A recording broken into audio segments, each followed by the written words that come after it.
Welcome to Naked Spirituality, a video blog series of Sacred Attention Therapy and the Center for Human Awakening. My name is Rob Meager. For more information about Sacred Attention Therapy, the Center for Human Awakening, and our video blog series, please visit our website at www.centerforhumanawakening.com. And center is spelled C-E-N-T-E-R. These video blogs support one of the center's core activities, which is collaboration and partnership with individuals, communities, and healing centers practicing personal growth and spiritual development. And our guest today is Tina Benson, and we'll be talking with Tina about her healing work through Soul Whisperer. And I now would like to invite Tina to come on screen. Hello, Tina. Hi, Rob. Nice to see you. Hello. Nice to meet you. Nice to meet you. Thanks for joining me. My absolute pleasure. Thanks for inviting me. To begin, Tina, your work is offered through certainly the website, this name or title called Soul Whisperer. What is a Soul Whisperer? Well, my experience of the people that I work with, whether it's been one-on-one in my coaching practice or in my seminars and retreats, is that there's a hunger for a connection to something deeper than our everyday minutia. Mm-hmm.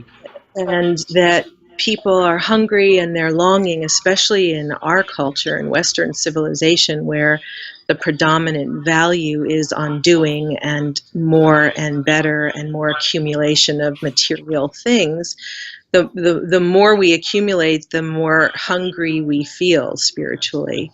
And so a lot of people in my practice are very successful in the outer world, financially successful, have accumulated all the things that our culture tells us makes us happy and should make us feel fulfilled, and yet there's more depression, suicidality, anxiety, overwhelm. And so a soul whisperer it's a name that was given to me that really means somebody who what I feel like I do is that I partner with people's hunger. I partner with their longing for a deeper connection to something beyond the minutia of their daily lives. And I listen to that voice with them, and I beckon it with them, and I create space and permission for that voice to speak and to be heard and to begin to direct that person towards what really is their deepest place of fulfillment. So, for example, this morning I had a session with a client who is a mom of a young child with special needs, and she had a very deep, rich connection to her own interior spiritual life before she became a mom. And now for the last number of years that she has been in service to raising this child, she feels further and further and further away from her own connection to her source and her, what she described was her sense of rapture. And so, she was crying and feeling like there was something wrong. And I just said, well, what if we let that part of you that's crying speak? What is it wanting? What is it needing? What is it missing? And she started to talk about the days before being a mom when she had the space, as she described it, to melt into herself. That space connected her to a sense of rapture. And she was missing that. And I feel like that voice is the most important thing we can be listening to. And so I guess the long answer to the question, what's a soul whisperer, is somebody who listens to that with people and creates space and permission for that voice to express itself, because my experience both personally in my own life and with the people I've worked with is that when we are listening to that voice and we are following it and we are allowing it to pull us more deeply into the center of our being, there is a state of rapture to be found, and we're all hungering for it, especially in this culture that we live in. Tina, how would you describe your healing work to someone? How would you describe Hmm. how you do what you do? I'm always stumped with that question. A number of years ago, I joined a group practice, and it was created by a woman just out of her graduate school. So there were mostly people just out of graduate school, and then there was me and another practitioner who had been at it for 30, 40 some odd years. So she decided that the way for us to get to know each other was to go around the table and talk about the theories or the practices that we use in our practice. So the youngins went around the circle and they were naming each theory that they work with or each modality that they practice. And when it came to me and the other person who had been at it, we both sort of looked at each other and then at them and said, I don't know, I be with people.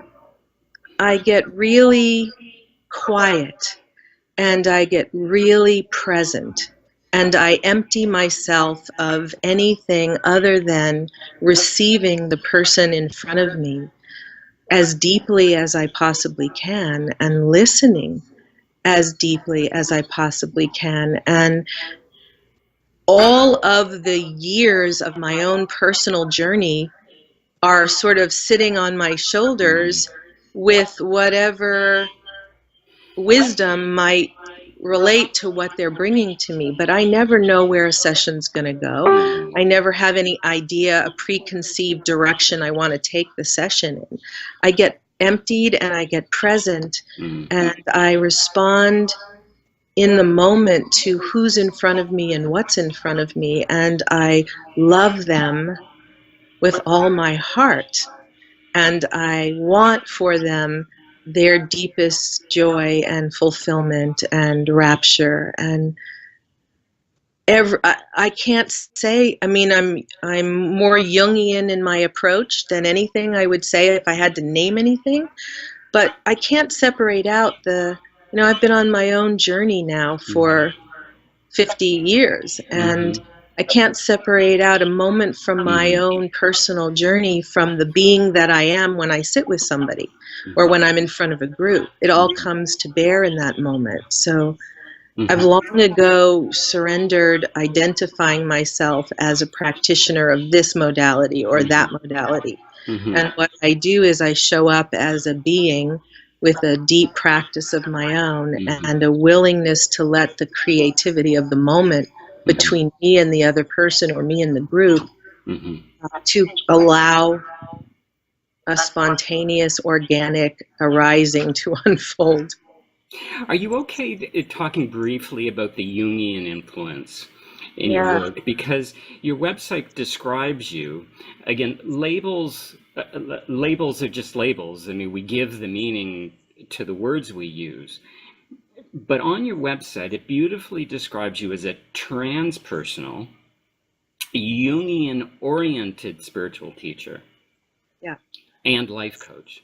And I wanted to ask you, because this might be the first time, I wouldn't say I've read Jung extensively. I've read a lot of Jung, of the psychoanalytic grand people of that tradition. Jung has certainly been one I've resonated more with and gravitated more towards. But I haven't heard of his work used in the context as a spiritual teacher, although it was an underpinning of so much of his analytical theories. And later in his life, he spoke more and more about that. But how has Jung and other teachings influenced your work? Well, when I encountered Jung in my studies, he was the first writer about psychology that actually acknowledged that there was a spiritual reality to existence and to our experience as human beings. And I had my own first spiritual awakening, what's called a Gnostic numinous experience, when I was 7. And uh, so it was pre reading anything about those things. It came to me spontaneously. I had an experience of being flooded with universal, infinite, unconditional love. And I was born in a non-religious home, so I didn't have anything to make sense out of that experience. And Jung himself had most of his insights and breakthroughs like that came through his dream states or his waking imaginations. And so to me, it was a body of wisdom that acknowledged the wisdom of the body, the wisdom of spontaneous awakenings, the wisdom of numinous experiences. And it was his system of understanding the human experience addressed what I had been experiencing from the time that I was 7. No other theory that I had studied up until that point did that. Really acknowledged that there is a spiritual underpinning to our existence as human beings. And so, and because a lot of his work and writings were done through symbols and symbology and mythology, just like Joseph Campbell, I gravitated to his work as well. And when I was 10, 11 years old, I started reading everything that I could find written by Carlos Castaneda, because it was the first thing that I had found that addressed the experience that I had had at 7. So Carlos Castaneda gave way to the study in my own journey, the study of the world's wisdom traditions, and the study of Jungian psychology and mythology and Joseph Campbell and collective consciousness and collective images and symbols, which launched me into a whole lifetime's worth of traveling around the world to immerse myself in the cultures that have an alive spirituality in every breath of the culture. So I just felt more akin to Jung in his way of speaking about the human experience and describing it. Beautiful. You talked just now about your travels around the world, and those travels, at least for me, when I look at your website, figure prominently in the services that you offer. And Tina, could you share with us some, if not all, of what I think is an extensive collection of services? Well, I have a private practice. I have an office in Mill Valley, California, which is Northern California, just north of San Francisco, where I see individuals and couples and families. I do retreats. I do a yearly women's midlife retreat with a colleague of mine. And I have, over the years, taught numerous different workshops ranging from couples retreats, women's retreats, chakra initiation and awakening retreats, meditation retreats, Enneagram retreats. But I also have a wanderlust that is insatiable, and I love to travel. So I also take groups traveling to different parts of the world with another colleague of mine. And we've taken groups to Bali, we've taken groups to Thailand and Laos and India and any number of places. I just returned a few days ago from Bhutan. Beautiful. Yeah, absolutely love Bhutan. You do... Sorry, go ahead.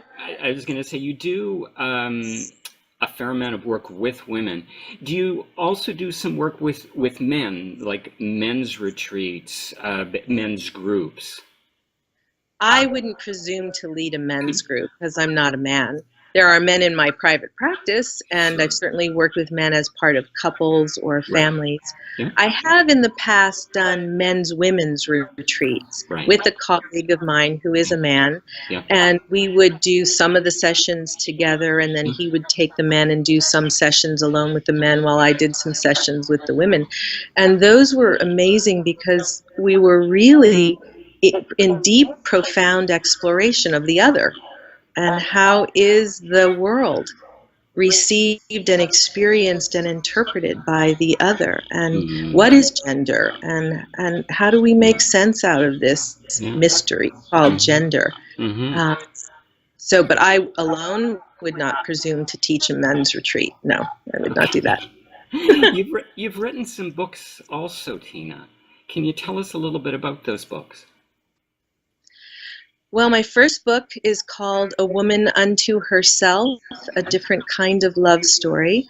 And it's a personal memoir about my own spiritual journey looking for love in all the wrong places and finding the necessity in my own life to encounter my own inner beloved and to do the work to have a rich, alive, what's called in Jungian terms, inner marriage with my own interior beloved as a prerequisite for a healthy outer relationship with an outer beloved. And that book was an enormous success. Took me quite by surprise. It became a #1 bestseller internationally. And I am still getting, just today, in fact, got an email from a woman who's been reading the book and sharing with me that it has offered her profound insights into her own life and her own journey. So that was my first book. And the second book is a collection of erotic and devotional love poems to the inner and outer beloved. It's called Soul Whisperings, Erotic and Devotional Love Poems for an Outer and Inner Beloved. Beautiful. Was there a third book, Tina? There will be, but there isn't one yet. Okay, all right. Does I'm curious because I recently spoke with the two founders of Tantra Nova, Elspeth Moit and Freddie Zentel. They're based out of the U.S. And your mention of the book of poetry, did the tantric tradition come into play at all? Yeah. In the poetry? Yes. The tantric bhakti path of devotion is core and central to who I am. Right. I've been a bhakti practitioner long before I even knew the term. And have resonated with that particular strain of practice. Having just been in Bhutan, I discovered there that there's the real spiritual core of Bhutan is Vajrayana Yoga, which is a tantric practice of inner union, inner beloved with Guru Rinpoche and Yeshe Tsogyal, which are the spiritual figureheads of that country. So yes, the tantric path is something I've studied and taught and practiced myself and have for long before I even knew what those terms meant. My whole life, I've always sort of embodied it first and then gone and found the works and writings that describe what has come to me mostly spontaneously. Now, part of all the gifts, the totality of gifts you offer through your website, there's a feature film. Well, it's not a feature film. It's 11.5-minute film. So how that film came to be, it's called What Matters Most. Following 9/11, I was devastated and heartbroken by the government and the Bush administration. And what I experienced immediately post 9/11 was that the world was standing together in shared horror at what had happened. And there was a window of opportunity for the right leader to step in and pull us all together. And what the Bush administration did was seize the opportunity and turn it into us versus them, evildoers versus good doers. And having sat with people now for, 35 years, I know that we're much more alike than we are different. And I wanted to do something in my own little way to combat the conversation of us versus them. So I did a research project where I interviewed as many people as I could from all different backgrounds. And I asked one question: in the deepest part of your core, what matters most to you? And I compiled audio interviews. And what I found consistently in every interview, whether or not it was a person who claimed any kind of spiritual life or not, various socioeconomic backgrounds, educational backgrounds, every single person at some point in the interview ultimately started to say that there's a cellular memory of a connection to something bigger than ourselves. And that what really matters most underneath everything we do is the desire and the hunger to return to that connection. And that everything we do, whether it's sex, drugs, work, social activities, internet, everything, all human behavior at its core is motivated by the hunger to return to that connection that we all have a cellular memory of. And so that film was a compilation of the audio snippets of people speaking with visuals of people in different forms of prayer and worship around the world. And when I had done the interviews, I had intended to have it become a book, but what happened in the meantime was life intervened with my plans, and I was invited to present my findings in Delhi at the World Congress on Psychology and Spirituality in 2008. Wow, I can't believe that's almost 10 years ago already. I know. I had to put something together quickly. I didn't have time to write the book and publish the book, so I put together this film that in visual form and audio form could convey the message of what I had found in those interviews. And so that sweet little 11.5-minute film is on my website, and it has become a teaching video around the world. There's people in Tajikistan and England and New Zealand and a number of other places that have been using that sweet little video as a teaching video. So it kind of took on a little life of its own. Wonderful. No, Did it in India in 2008. We've been talking about the website a fair amount. Can you share with our listeners what the website address is? It's soulwhisperer.com. SOULWHISPERER.com. Soulwhisperer.com. Wonderful. We'll make sure that's in the scrolling credits at the end. And are there other ways people can reach out to you? Email, for example? All of the email contact information is on the website. They can contact me directly at tinabenson1@cs.com. Very good. But all of the contact info is on the website as well. Okay. We'll make sure that's in the scrolling credits at the end. Tina, thank you so much. It was a pleasure, a peaceful pleasure. Oh, lovely. Thank you so much. Thank you. Lovely to speak with you. Thank you. Bye-bye. Bye.